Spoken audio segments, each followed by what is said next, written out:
Hello guys, চলে এসেছি নতুন একটা মিনি ব্লগ নিয়ে। তো আগের দিনের মিনি ব্লগে তোমরা দেখেই নিয়েছো, আমরা গেছিলাম হচ্ছে গণেশ পুজোর টুকটাক শপিং করতে। এখানে একটা গন্নু নেওয়া হয়েছে।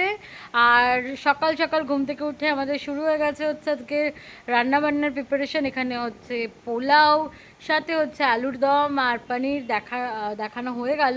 আর তারপর আমি চলে এসেছি এখানে আমাদের ঠাকুরের জায়গাটা দেখাতে তোমাদের। এখানে দেখতে পাচ্ছ আমাদের সমস্ত ঠাকুরকে খুব সুন্দর করে সাজানো হয়ে গেছে, সাথে গোপুলাড্ডু মাধবও আছে।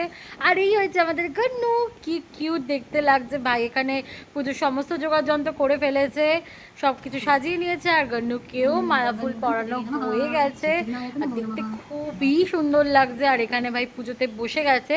তো পুজো করতে করতে এখানে এখন যজ্ঞ শুরু হয়ে গেছে, মানে ভাই করছে নিজে যজ্ঞ। আর খুবই ভালো লাগছিল, একটা পজিটিভ ভাইবস আসছিল। সাথে সাথে আমি পুজোও দেখছিলাম, রান্নাও করছিলাম। তারপরে শুরু হয়ে গেল আরতি করা। আরতি শেষ করে আমরা সবাই মিলে প্রণাম করে নিয়েছি, দেন তারপরে চলে গেছিলাম হচ্ছে লাঞ্চ করতে।